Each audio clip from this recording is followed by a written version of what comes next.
Umbrellas, 2018 in that Porsche Carrera. Yeah, pouch. Rats in a quarter ounce.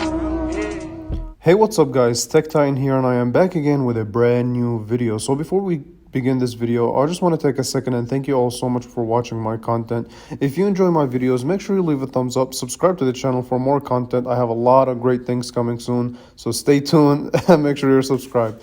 And also, I started a Facebook page just to make my content more accessible to people. I'll leave it also linked below. Follow me on Instagram. If you have any questions, DM me there. Alright, with that being said, so today's video is really special, and OnePlus finally released the successor to the N10, and we're going to be taking a look at and unboxing the OnePlus N20 5G. So let's go ahead and get started.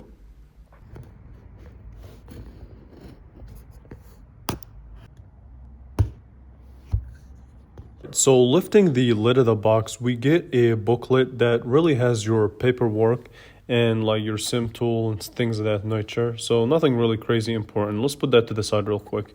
And also lifting the tab that has the phone itself, you get the N20. And I have a lot of things to say about it. I've seen a couple of videos, but also we get your 33-watt wall adapter, which is really nice to see that OnePlus is still including a full-fledged charger in the box. That's a thumbs up. And you also get your infamous USB-C to USB-A. By the way, the wall adapter and the cable only implements USB-A to USB-C, so not a USB-C to USB-C. Interesting choice. Nevertheless, they still include a charger, so that's always a thumbs up for me. Okay, so taking the phone from its plastic wrap, here it is. Here is the almighty OnePlus Nord N20 5G.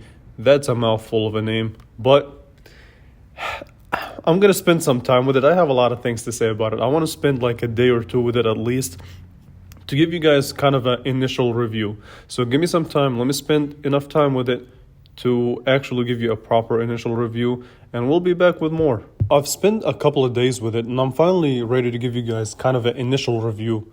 So first, let's talk about the design itself. And this phone is... The design is a subjective matter, right? And for me personally, at first, I didn't really mess with it. I didn't like it, but it kind of grew on me. And it has its positives and it has its negatives. The positive being is that it's kind of a boxier design. So the sides are flat. They're not curved or anything like that. That will mean a better grip on the phone itself. Now, the camera cutout is kind of funky, and I'll talk about that in a little bit when we talk about the camera itself. Yeah, the design kind of grew on me. And speaking of which, the bottom of the phone houses your 3.5mm headphone jack, so it's really great to see that we still get that in 2022. And you also have a microphone, your USB-C, as well as the bottom-facing speaker. And the USB-C, like I said, okay, so the USB-C also supports fast charging up to 33 watts. On the right-hand side, you do have your power button, which is a very tactile and really clicky power button. So it definitely gets a thumbs up from me. They did not cheap out on the power button. On the left-hand side, you do also get your volume up and down. Also match the tactility and the clickiness of the power button, so they do get a thumbs up from me as well. So now let's talk about the display. So you have a 6.43-inch AMOLED display, and it's 2400 by 1080p. It's a full HD plus display at 409 pixels per inch.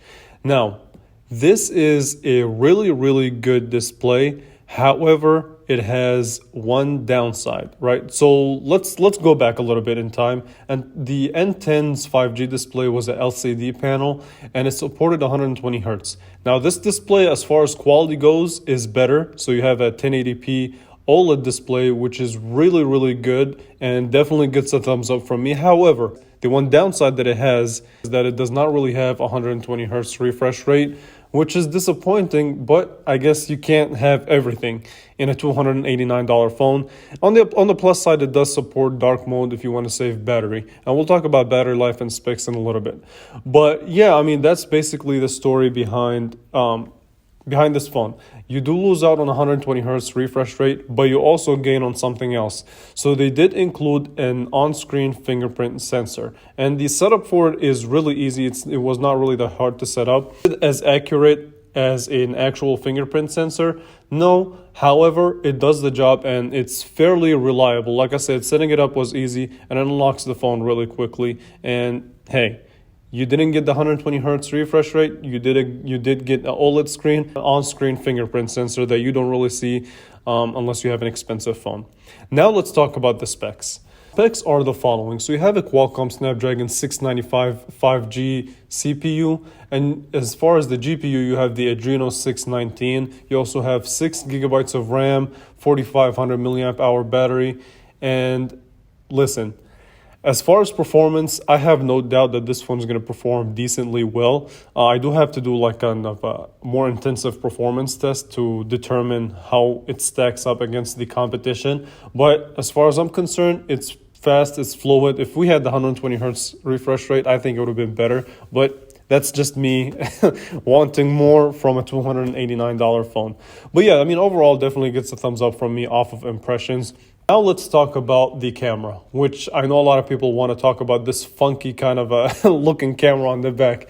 So you have a triple camera sensor with the main sensor being a 64 megapixel, and you also have a macro lens as well as a monochrome lens, both at 2 megapixels.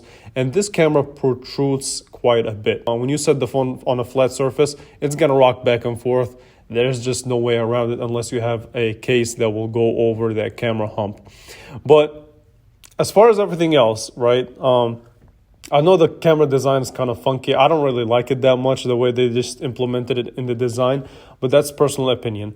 Now let's talk about kind of camera quality. First of all, the camera app itself is very good. It's really nice and simple and straight to the point. It takes pictures very quickly and very fast. And this phone, as far as the picture quality goes, I'm still working on testing the pictures, but off of impressions, they seem to be pretty decent photos. I am working on a full camera review, so like I said, stay tuned for that. However, off of impressions, it takes some pretty decent pictures. And the video, it can shoot up to 1080p or 720p at 30 frames, so no 60 frames. Kind of disappointing, but it is what it is.